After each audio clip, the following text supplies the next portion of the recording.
भाग्योदयेन बहुजन्म समर्जितेन सत्संगमं च लभते पुरुषो यदा वै अज्ञानहेतुकृतमोहमदान्धकार नासं विधाय हि तदोदयते विवेकः नासं विधाय हि तदोदयते विवेकः। श्री गणेशाय नमः। श्री सद्गुरुदेवाय नमः। कृष्णाय वासुदेवाय हरये परमात्मने प्रणतः क्लेशनाशाय गोविन्दाय नमो नमः। करारविन्देन पदारविन्दं मुखारविन्दे विनिवेशयन्तम् वटस्य पत्रस्य पुटे शयानं बालं मुकुन्दं मनसा स्मरामि बालं मुकुन्दं मनसा स्मरामि। श्रीकृष्ण राधा वरगोकुलेश गोपाल गोवर्धननाथ विष्णु जिह्वे पिबस्वा मृतमेतदेव गोविन्द दामोदर माधवेति गोविन्द दामोदर माधवेति गोविन्द दामोदर माधवेति।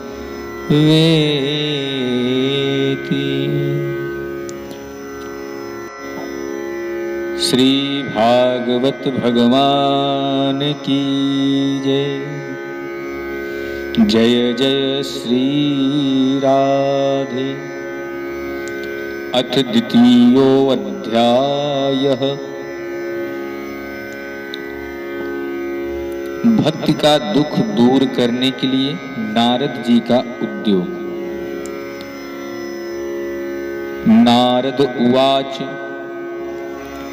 वृथा खेदयसे बाले अहो चिन्तातुरा कथं श्रीकृष्ण चरणाम्भोजम् अस्मरदुःखं गमिष्यति।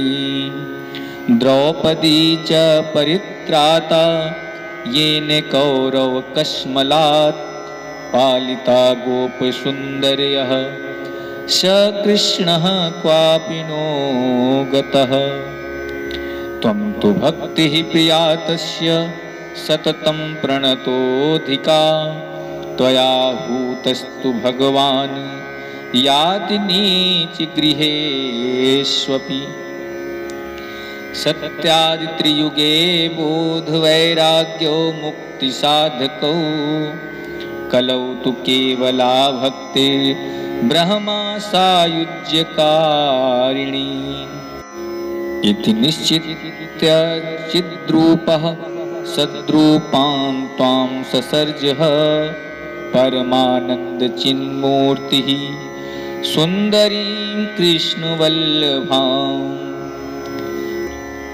बद्धाञ्जलिं त्वया पृष्टं किं करोमीति चैकदा त्वां तदा ज्ञापयत् कृष्णो मद्भक्तान् पोषयेति च। अङ्गीकृतं त्वया तद्वै प्रसन्नो भूद्धरिस्तदा मुक्तिं दासीं ददौ तुभ्यं ज्ञानवैराग्यकाविमौ पोषणं स्वेन रूपेण वैकुण्ठे त्वं करोषि च भूमौ भक्तिविपोषाय छायारूपं त्वया कृतम् मुक्तिं ज्ञानविरक्तिं च सह कृत्वा गता भुविः कृतादिद्वापरस्यन्तां महानन्देन संस्थिता कलौ मुक्तिः क्षयं प्राप्ता पाखण्डामयपीडिता त्वदाज्ञया गता शीघ्रं वैकुण्ठं पुनरेव सा स्मृता त्वायापि चैत्रैव मुक्तिरायाति याति च पुत्रीकृत्य त्वयैमौ च पार्श्वे स्वस्यैव रक्षितौ उपेक्षातः कलौ मन्दौ वृद्धौ जातौ सुतौ तव तथापि चिन्तां मुञ्च त्वं पायं चिन्तायाम्यहम् कलिना सदृशः कोऽपि युगो नास्ति वरानने तस्मिन्स्त्वां स्थापयिष्यामि गेहे गेहे जने जने अन्यधर्मान् तिरस्कृत्य पुरस्कृत्य महोत्सवान् तदा नाहं हरेर्दासो लोके त्वां न प्रवर्तये त्वदन्विताश्च ये जीवा भविष्यन्ति कलाविह पापिनोऽपि गमिष्यन्ति निर्भयं कृष्णमन्दिरम् येषां चित्ते वसेद्भक्तिः सर्वदा प्रेमरूपिणी न ते पश्यन्ति कीनाशं स्वप्नेऽप्यमलमूर्तये न प्रेतो न पिशाचो वा राक्षसो वासुरोऽपि वा भक्तियुक्तमनस्कानां स्पर्शने च प्रभुर्भवेत् न तपोर्भिर्न वेदैश्च न ज्ञानेनापि कर्मणा हरिर्हि साध्यते भक्त्या प्रमाणं तत्र गोपिकाः नृणां जन्म सहस्रेण भक्तौ प्रीतिर्हि जायते कलौ भक्तिः कलौ भक्तिर्भक्त्या कृष्णः पुरः स्थितः भक्तिद्रोहकराये च ते सीदन्ति जगत्त्रये दुर्वासा दुःखमापन्नः पुरा भक्तिविनिन्दकः अलम्बृतैरलं तीर्थैरलं योगैरलं मखैः अलं ज्ञानकथालापैर्भक्तिरेकेवैर्मुक्तिदा सूत उवाच इति नारदनिर्णीतं स्वमाहात्म्यं निशम्य स सर्वाङ्गपुष्टिसंयुक्ता नारदं वाक्यं ब्रवीत् भक्तिरुवाच अहो नारद धन्योऽसि प्रीतिस्ते मयि निश्चला न कदाचिद्विन्मुञ्चामि चित्ते स्थास्यामि सर्वदा कृपालुना त्वया साधो मद्वाधाध्वंसिताक्षणात् पुत्रयोश्चेतना नास्ति ततो बोधय बोधय सूत उवाच तस्या वचः समाकर्ण्य कारुण्यं नारदो गतः तयोर्बोधनमो रेभे कराग्रेण विमर्दयन् मुखं संयोज्य कर्णान्ते शब्दमुच्चैः समुच्चरन् ज्ञानं प्रबुध्यतां शीघ्रं रे वैराग्य प्रबुध्यताम् वेदान्तघोषैश्च गीतापाठैर्मुहुर्मुहुः बोध्यमानौ तदा तेन कथं चिच्चोत्थितौ बलात् नेत्रैरन्वलोकन्तौ जिह्रन्तौ सालसावुभौ वक्पलितौ प्रायः शुष्ककाष्ठासमाङ्गकौ क्षुच्छामौ तौ निरीक्ष्यैव पुनः स्वापरायणौ ऋषिश्चिन्तापरो जातः किं विधेयं मयेति च।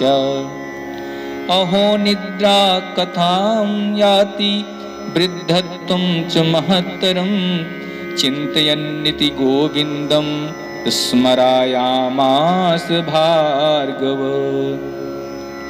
व्योमवाणी तद्वा भून्मा ऋषे खिद्यतामिति उद्यमः सफलेस्त्ययं भविष्यति न संशयः। एतदर्थं तु सत्कर्म सुरर्षे त्वं समाचर तत्ते कर्माभिधास्यन्ति साधवः साधुभूषणाः।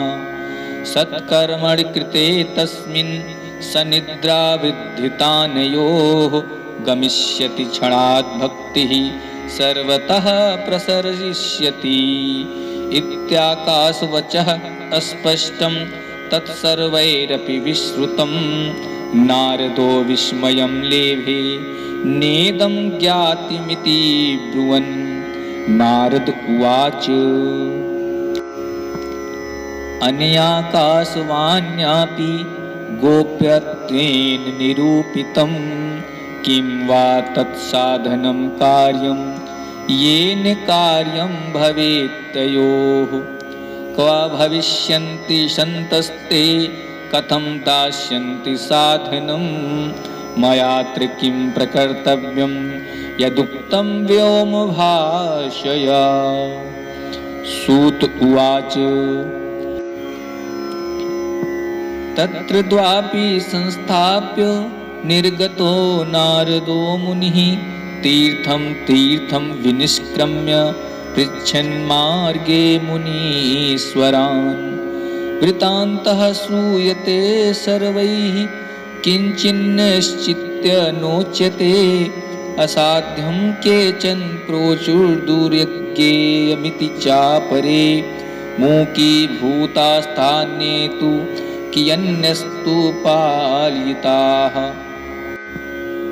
हाहाकारो महानासी त्रैलोक्ये विस्मयावहः वेदवेदान्तघोषैश्च गीतापाठैर्विबोधितम्।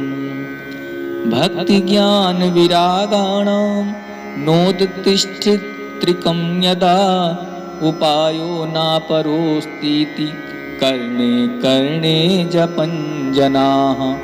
योगिना नारदेनापि स्वयं न ज्ञायते तु यत् तत्कथं शक्यते वक्तुमिति रैरिः मानुषैः। एवं ऋषिगणैः पुष्टैर्निर्योक्तं दुराशदं ततिश्चिन्तातुरः शोथ बदरीवनमागतः। तपश्चरामि चात्रेति तदर्थं कृतनिश्चयः तावद्दर्श पुरतः सनकादीन् मुनीश्वरान्। कोटिसूर्यसमाभासानुवाच मुनिषत्तमः। नारद उवाच इदानीं भूरिभागेन भवद्भिः संगमो भवत् कुमारा ब्रुवतां शीघ्रं कृपा कृत्वा ममोपरि। भवन्तो योगिनः सर्वे बुद्धिमन्तो बहुश्रुताः पञ्चहायान संयुक्ताः पूर्वेषामपि पूर्वजाः। सदा वैकुण्ठनिलया हरिकीर्तन तत्पराः लीलामृतरसोन्मत्ताः कथामात्रैकजीविनः। हरिः शरणमेवं हि नित्यं येषां मुखे वचः अतः कालसमादिष्टा जरायुष्मान् बाधते। येषां भ्रुभङ्गमात्रेण द्वारपालौ हरेः पुरा भूमौ निपातितौ सद्यो यत्कृपातः पुरं गतौ। अहो भाग्यस्य योगेन दर्शनं भवतामिह अनुग्रहस्तु कर्तव्यो मयि दीने दयापरैः। अशरीरगिरोक्तं यत्तत् किं साधनमुच्यताम् अनुष्ठेयं कथा तावत् प्रब्रुवन्तु सविस्तरम्। भक्तिज्ञान विरागाणां सुखमुत्पद्यते कथम् अस्थापनं सर्ववर्णेषु प्रेमपूर्वं प्रयत्नतः। कुमारावचुः मां चिन्तां कुरुदेवर्षे हर्षे चित्ते समावह उपायः सुखसाध्योऽत्र वर्तते पूर्व एव हि। अहो नारद धन्योऽसि विरक्तानां च शिरोमणिः सदा श्रीकृष्णदासानाम् अग्रणीयोर्योगभास्करः। त्वयि चित्रं न मन्तव्यं भक्त्यर्थम् अनुवर्तिनी घटते कृष्णदासस्य भक्तेः संस्थापना सदा। ऋषिभिर्बहवो लोके पन्थानः प्रकटीकृताः श्रमसाध्यास्य ते सर्वे प्रायः स्वर्गफलप्रदाः। वैकुण्ठसाधकः पन्थाः स तु गोप्यो हि वर्तते तस्योपदेष्टा पुरुषः प्रायो भाग्येन लभ्यते। सत्कर्म तव निर्दिष्टं व्योमवाचा तु यत्पुरा तदुच्यते शृणस्वाद्य स्थिरचित्तः प्रसन्नधीः। द्रव्यायज्ञास्तपोयज्ञा योगयज्ञास्तथा परे स्वाध्याययज्ञानयज्ञाश्च ते तु कर्मविसूचकाः। सत्कर्मसूचको नूनं ज्ञानयज्ञः स्मृतो बुधैः श्रीमद्भागवतालापः स तु गीतः सुकादिभिः। भक्तिज्ञानविरागाणां तद्घोषेण बलं महत् व्रजिष्यति द्वयोः कष्टं सुखं भक्तेर्भविष्यति। प्रलयं हि गमिष्यन्ति श्रीमद्भागवतध्वनेः कलेर्दोषा इमे सर्वे सिंहशब्दाद्वृका इव। ज्ञानवैराग्यसंयुक्ता भक्तिः प्रेमरसावहा प्रतिगेहं प्रतिजनं ततः क्रीडां करिष्यति। नारद उवाच वेदवेदान्तघोषैश्च गीतापाठे प्रबोधितं भक्तिज्ञानविरागाणां नोदतिष्ठत्रिकं यदा। श्रीमद्भागवतालापात् कथं बोधमेष्यति तत्कथासु तु वेदार्थः श्लोके श्लोके पदे पदे। छिन्दन्तु संशयं ह्येनं भवन्तो मोघदर्शनाः विलम्बो नात्र कर्तव्यः शरणागतवत्सलाः। कुमारावचुः वेदोपनिषदां साराज्जाता भागवती कथा अत्युत्तमा ततो भाति पृथग्भूता फलाकृतिः। आमूलाग्रं रसस्तिष्ठन्नास्तेन स्वाद्यते यथा सा भूयः सम्पृथग्भूतः फले विश्वमनोहरः।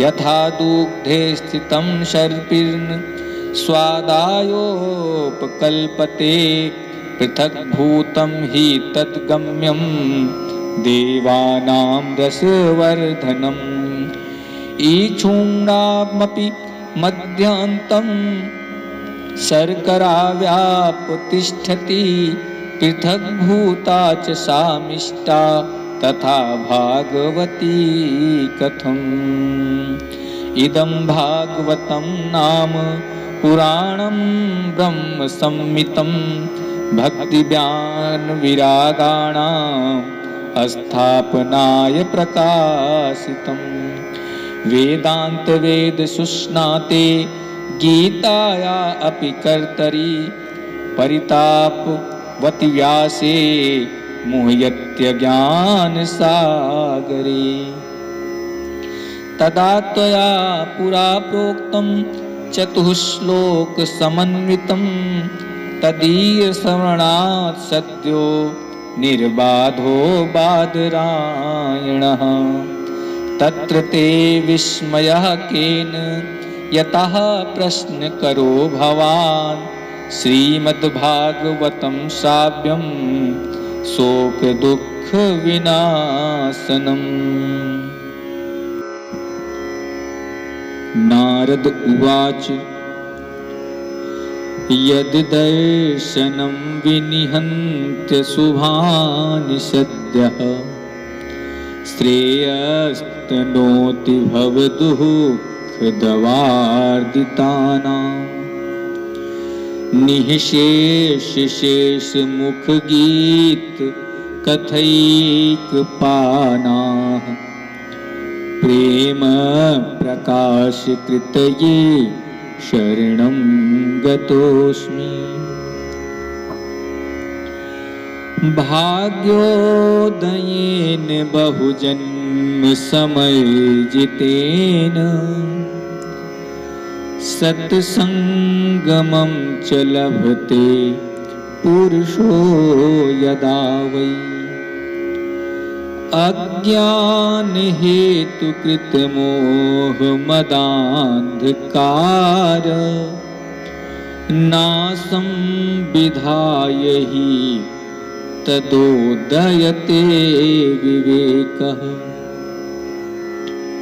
नासं विधाय हि तदोदयते विवेकः। बोलिए श्री वृंदावन विहारी लाल की जय। इत श्री पद्म पुराणे उत्तरखंडे श्रीमद्भागवत महात्म्ये कुमार नारद संवादो नाम द्वितीयो अध्यायः। श्री कृष्ण गोविंद हरे मुरारे हे नाथ नारायण वासुदेव जिह्वे पिबस्वामृतमेत देव गोविंद दामोदर माधवेति गोविंद दामोदर माधवेति। जय जय श्री राधे जय जय श्री राधे जय जय श्री राधे। भागवत भगवान की जय। श्रीमद्भागवत महापुराण की जय। वृंदावन विहारी लाल की जय। जय जय श्री राधा जय जय श्री राधा जय जय श्री